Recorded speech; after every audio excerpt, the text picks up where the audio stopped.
Hello everyone, आज मैं exercise 1.5 को सॉल्व करूंगी। एक्सरसाइज 1.5 का इंट्रो आप लोग अवश्य देख लें। उसमें पूरा कॉम्प्लीमेंट ऑफ ए सेट पूरा बता दिया गया है। आप लोग देख लें तो एक्सरसाइज करने में बहुत ही आसानी हो जाएगी। पहला क्वेश्चन है, मान लीजिए कि यूनिवर्सल सेट दिया है 1 2 3 4 5 6 7 8 9। ए दिया 1 2 3 4 और बी है 2 4 6 8। सी दिया 3 4 5 6। तो निम्नलिखित ज्ञात करना है। क्वेश्चन सामने आप लोग रखे, किताब एनसीईआरटी बुक है। क्वेश्चन लिखते हैं, एक्सरसाइज है 1.5।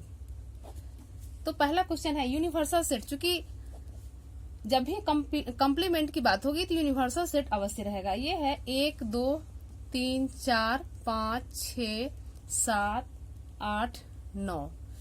ए है 1 2 3 4 और बी है 2 4 6 8।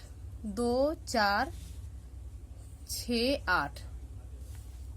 सी है 3 4 5 6। तो इसका पहला क्वेश्चन है ए कॉम्प्लीमेंट निकालना है। तो ए का कॉम्प्लीमेंट निकालना है। तो यूनिवर्सल सेट में हम ए के अवयव को 1 2 3 4 ए का अवयव है। यूनिवर्सल सेट में से 1 2 3 4 छोड़कर बाकी बचे अवयव जो है वह कॉम्प्लीमेंट हो जाएगा। यानी 1 2 3 4 छोड़कर 5 6 7 8 9। 5 6 7 8 9। ये आंसर हो गया। इसको दूसरा मेथड से हम ऐसे भी बना सकते हैं, इसको भी जान लें।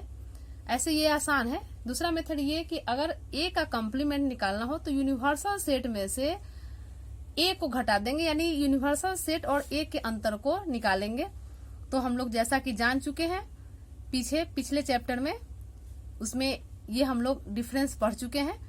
तो यूनिवर्सल सेट है 1 2 3 4 5 6 7 8 9। डिफरेंस ए है 1 2 3 4। तो उसमें क्या था कि इससे हम लोग को मतलब नहीं रहता था, लेकिन इसमें जो अवयव है वह इसमें से छोड़कर बाकी बचे अवयव को लिखते थे। तो 1 2 3 4 छोड़कर 5 6 7 8 9। ये 5 6 7 8 9। तो इससे बनाए या इससे बात एक ही है। तो ये पहला क्वेश्चन है। बी दूसरा क्वेश्चन भी उसी तरह है, बी कॉम्प्लीमेंट निकालना है। तीसरा चौथा एक ही है, तो तीसरा देखें। तीसरा है ए यूनियन सी कॉम्प्लीमेंट। तो इसके लिए पहले ए यूनियन सी निकाल लेते हैं। ए यूनियन सी, ए है 1 2 3 4। यूनियन सी है 3 4 5 6। यूनियन हम लोग कर चुके हैं, निकाल चुके हैं। दोनों को मिलाकर लिखेंगे, अवयव रिपीट नहीं हो ये ध्यान देंगे। तो 1 2 3 4 5 6। अब इसका कॉम्प्लीमेंट निकालेंगे। Therefore A union C complement. तो कॉम्प्लीमेंट में क्या है कि फिर इसके अवयव को यूनिवर्सल सेट में मिलाएंगे, यानी 1 2 3 4 5 6। 1 2 3 4 5 6 छोड़कर बाकी बचे अवयव, यानी 7 8 9। 7 8 9 इसका आंसर हो गया। 7 8 9। 1 हो गया, 3 हो गया और 4 उसी तरह बनेगा सेम। पांचवा है ए का कॉम्प्लीमेंट।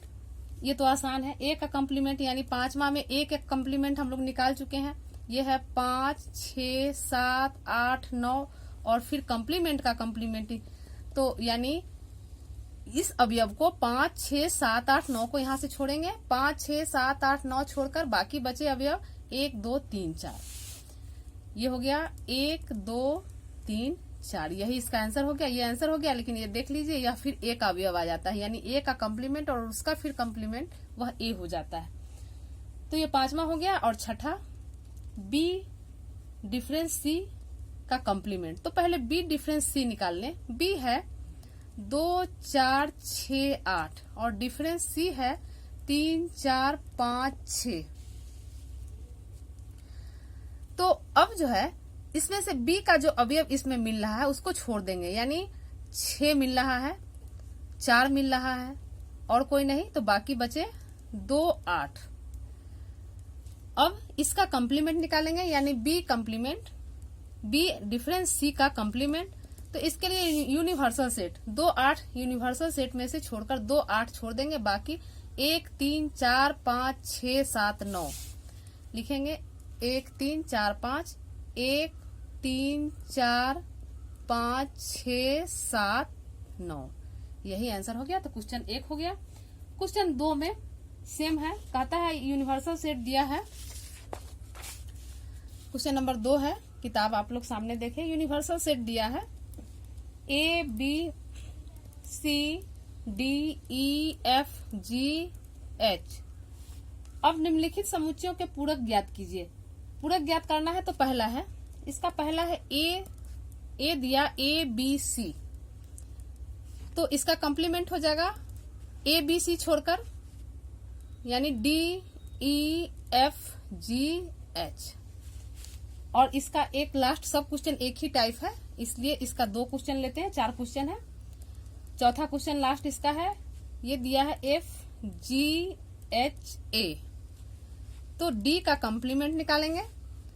FGHA छोड़कर BCDE, यानी कंप्लीमेंट में उसका मेंबर नहीं आना चाहिए, उसका अवयव नहीं आना चाहिए, तो ये हो जाएगा BCDE। ये क्वेश्चन नंबर 2 हो गया। क्वेश्चन 3 किताब सामने रखे कि क्वेश्चन कहता है, ये क्वेश्चन है हमारा, कहता है प्राकृत संख्याओं के समुच्चय को सार्वत्रिक समुच्चय मानते हुए निम्नलिखित का पूरक ज्ञात करें। तो पूरक ज्ञात करना है। पहला क्वेश्चन कहता है कि x सच दैट x एक प्राकृत सम संख्या है। तो चूंकि जब प्राकृत सम संख्या है तो इसका पूरक हो जाएगा जो प्राकृत सम संख्या नहीं होगा, यानी हम इसे लिख सकते हैं इसके पूरक को कि x सच दैट x एक विषम सम है, तो विषम लिखेंगे x एक विषम संख्या है, विषम प्राकृत संख्या है। x एक प्राकृत सम संख्या है तो x एक प्राकृत विषम संख्या है, यहाँ पर प्राकृत जोड़ दें, प्राकृत विषम संख्या है, प्राकृत विषम संख्या है। कलम खत्म हो गया था। दूसरा क्वेश्चन है, कहता है दूसरा, x एक प्राकृत विषम संख्या है, जस्ट इसका उल्टा, तो इसके पूरक को लिखेंगे x सच दैट x एक प्राकृत सम संख्या है, x एक प्राकृत सम संख्या है।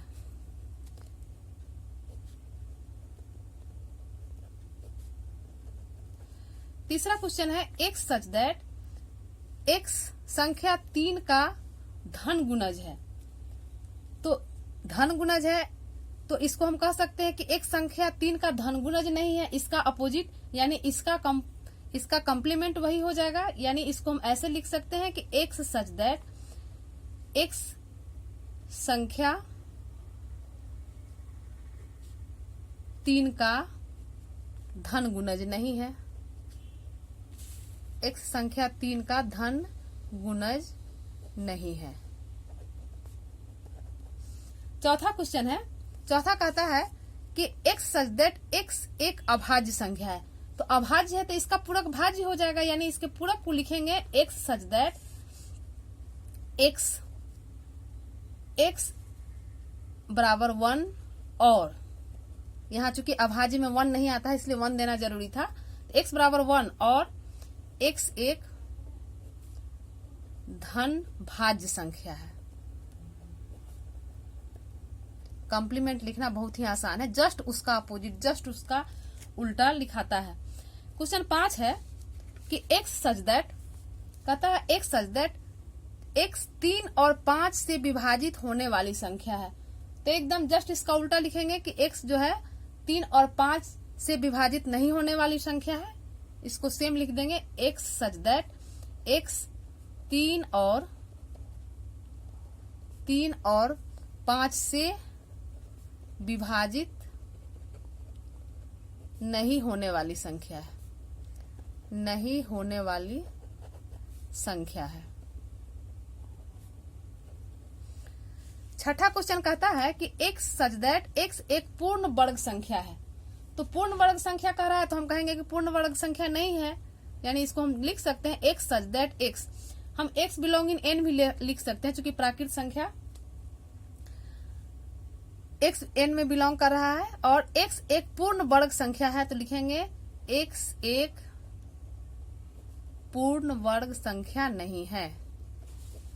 डायरेक्ट खाली ये भी लिख सकते हैं कि x एक पूर्ण वर्ग संख्या नहीं है। क्वेश्चन 7वां कहता है कि x सच दैट x एक पूर्ण घन संख्या है, तो फिर वही लिखेंगे कि x एक पूर्ण घन संख्या नहीं है। x सच दैट x एक पूर्ण घन संख्या नहीं है, ये हम लिख सकते हैं। और x बिलोंगिंग n भी लिख सकते हैं इसको। तो ये 7 हो गया। क्वेश्चन 8वां देखें। देखिए 8वां कहता है कि x, 8वां कह रहा है x such that x plus 5 is equal to 8। अब देखिए x यहाँ पर समझने के लिए यहाँ पर हम लिखते हैं, क्योंकि यहाँ दे रहा है कि x plus 5 is equal to 8, तो यहाँ से x निकालेंगे तो 8 माइनस 5 यानी ये हो गया 3। तो कहने का मतलब है कि x जो है 3 को छोड़कर वह सब में होगा, यानी इसे हम लिख सकते हैं कि x such that x belonging n, तथा यहाँ हमें लिखना पड़ेगा कि x is not equal to 3, क्योंकि x का मान यहाँ 3 आ रहा है, तो इसका हम कंपोनेंट, इसका जो है हम कॉम्प्लीमेंट निकालेंगे तो वह x is not equal to 3 आएगा। अब 9वां क्वेश्चन कहता है कि x such that 2x plus 5 is equal to 9।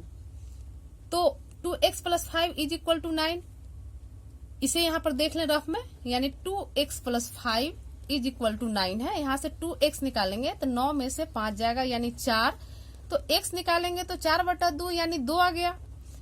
तो कहने का मतलब यहाँ फिर वही चीज लिखेंगे कि x is not equal to 2x belong in n। इसको हम लिखेंगे, इसके कॉम्प्लीमेंट को लिखेंगे x such that x belong in n तथा x is not equal to 2। Question 10 है।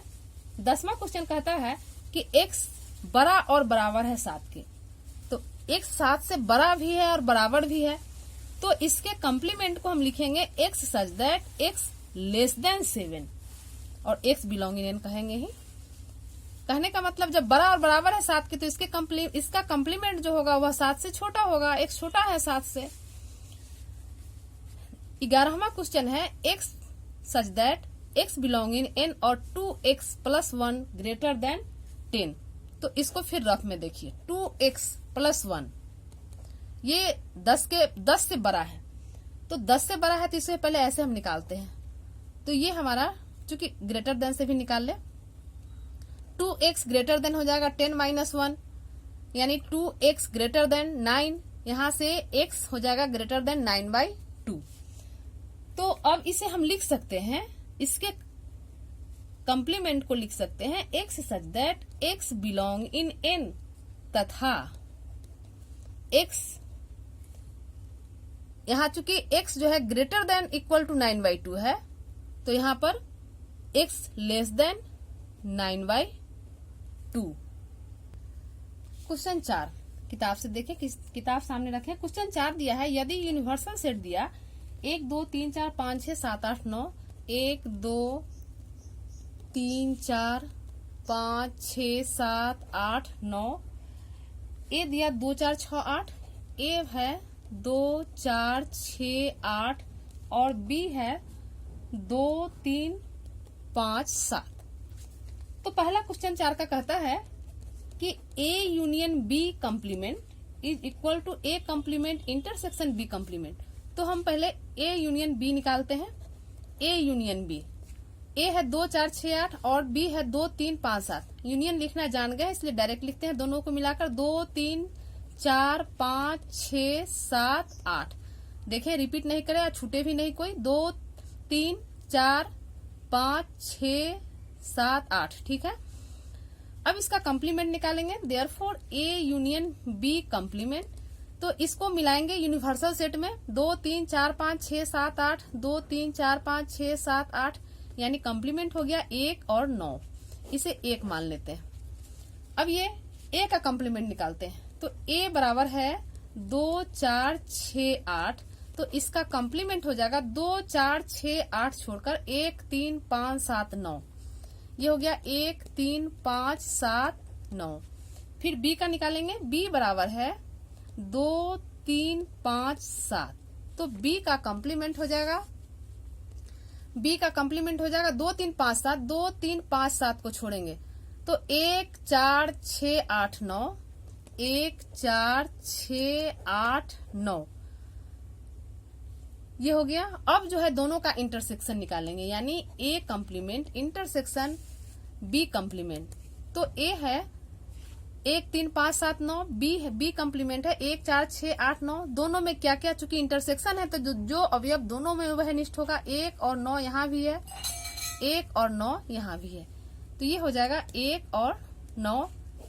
अब 1 और 2 से हम क्या देख रहे हैं कि 1 और 9 चूंकि दोनों में है, इसलिए इसे हम लिख सकते हैं therefore a union b complement बराबर a complement intersection b complement. तो यही सत्यापित करना था। इसका दूसरा क्वेश्चन सेम इसी पर है, इसे आप लोग कर लें, यानी इंटरसेक्शन पहले निकालकर उसका कॉम्प्लीमेंट निकाल लेंगे और फिर a कॉम्प्लीमेंट और b कॉम्प्लीमेंट निकालकर उसका यूनियन निकाल लेंगे, सेम आ जाएगा। क्वेश्चन 5 में कहता है, किताब में क्वेश्चन को देखें, कहता है निम्नलिखित में से प्रत्येक के लिए उपयुक्त वेन आरेख खींचना है। जैसे पहला है इसका, ये है a यूनियन b कॉम्प्लीमेंट, तो इसका वेन आरेख खींचना है। तो हम लोग वेन आरेख में जान चुके हैं, ये वेन आरेख चूंकि आयताकार होता है, ये यूनिवर्सल सेट होता है, ये यूनिवर्सल सेट हो गया। और इसमें a यूनियन b, तो a यूनियन b हमारा ये क्षेत्र होता था, ये पूरा, ये a है, ये a ले लेते हैं, ये b, तो ये जो घेरा हुआ क्षेत्र है ये यूनियन b हो गया। चूंकि इसका कॉम्प्लीमेंट निकालना है तो इस क्षेत्र को छोड़कर बाकी जो क्षेत्र बचा, ये छायांकित, ये हमारा a यूनियन b का क्षेत्र हो गया, a यूनियन b कॉम्प्लीमेंट का, इसे याद रखेंगे। यानी ये घेरा हुआ क्षेत्र छोड़कर बाकी a यूनियन b का कॉम्प्लीमेंट का ये क्षेत्र हो गया। दूसरा a complement intersection b complement, तो इसका भी फिगर यही आएगा, लगभग क्या वही आएगा ही। जैसे ये आयताकार ले लिए, ये यूनिवर्सल सेट है, a एक सेट ले लिए a, तो चूंकि ये a है तो इसका कॉम्प्लीमेंट ये बाहर वाला क्षेत्र हो गया। फिर b लिए, ये b लिए और इसका क्षेत्र भी बाहर वाला क्षेत्र आ गया, बाहर वाला ही, और दोनों का इंटरसेक्शन, तो दोनों में चूंकि बाहर वाला क्षेत्र कवर है इसलिए इसका भी आंसर यही आयताकार बनेगा। ये वेन डायग्राम में इसे हम दिखाएं। इसी तरह फिर दोनों क्वेश्चन जो है 3 और 4 सेम इसी तरह बनेगा। 3 और 4 को इसका इसी तरह कर लीजिए। क्वेश्चन 6 देखिए, क्वेश्चन 6 को देखिए किताब से। ये क्वेश्चन 6 कहता है 6 कि मान लीजिए कि किसी समतल में स्थित सभी त्रिभुजों का समुच्चय सार्वत्रिक समुच्चय U है, यूनिवर्सल सेट है। तो इसमें देखिए यहाँ पर कह रहा है सभी त्रिभुजों, यानी सब त्रिभुज इसमें यूनिवर्सल सेट में आ गया। यदि A उन सभी त्रिभुजों का समुच्चय है जिसमें कम से कम एक कोण 60 डिग्री से भिन्न है, तो A कॉम्प्लीमेंट क्या है? तो एक कोण 60 डिग्री से भिन्न है, यानी A कॉम्प्लीमेंट 60 डिग्री वाला होगा। क्लियर है? यानी इसको हम ऐसे लिख सकते हैं, क्वेश्चन 6 का यूनिवर्सल सेट हो गया इसका X सच दैट X समतल में एक त्रिभुज है, समतल में एक त्रिभुज है, और A है कि X सच दैट X एक त्रिभुज।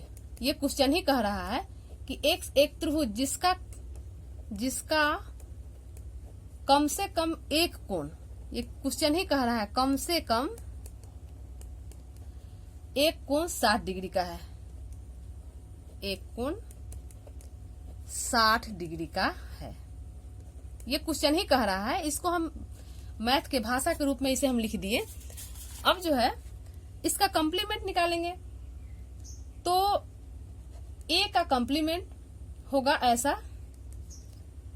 क्वेश्चन देखिए 60 डिग्री का 60 डिग्री से भिन्न है, यानी 60 डिग्री का है नहीं, 60 डिग्री का 9 है, नहीं है 9 हो, ये है क्वेश्चन। तो A कॉम्प्लीमेंट हो जाएगा कि यह जो है यानी एक कोण 60 डिग्री का हो, यहाँ 9 हो कह रहा है तो 60 डिग्री का हो, यानी सभी समबाहु त्रिभुजों का समुच्चय हो जाएगा, सभी समबाहु त्रिभुजों का समुच्चय।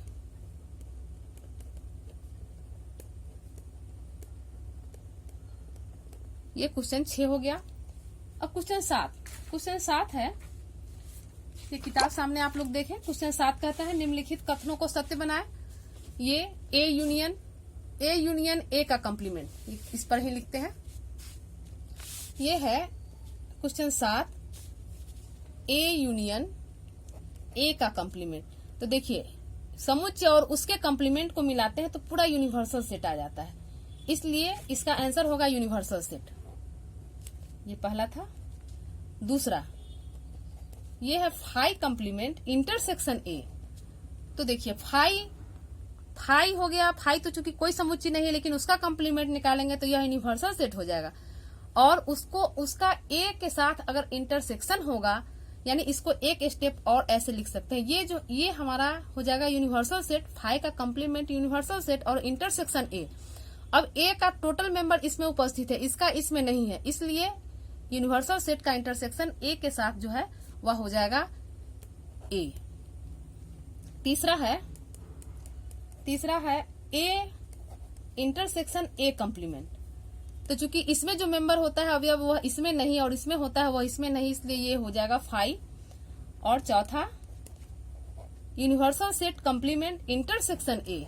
तो चूंकि यूनिवर्सल सेट का कंप्लीमेंट फाई हो जाता है और उसका इंटरसेक्शन ए, यानी इसको हम एक स्टेप और ऐसे लिख सकते हैं, फाई इंटरसेक्शन ए और फाई इंटरसेक्शन ए फाई हो जाएगा। तो आज ये एक्सरसाइज 1.5 कंप्लीट हो गया। आप लोग पूरे अच्छे से कर लें। धन्यवाद।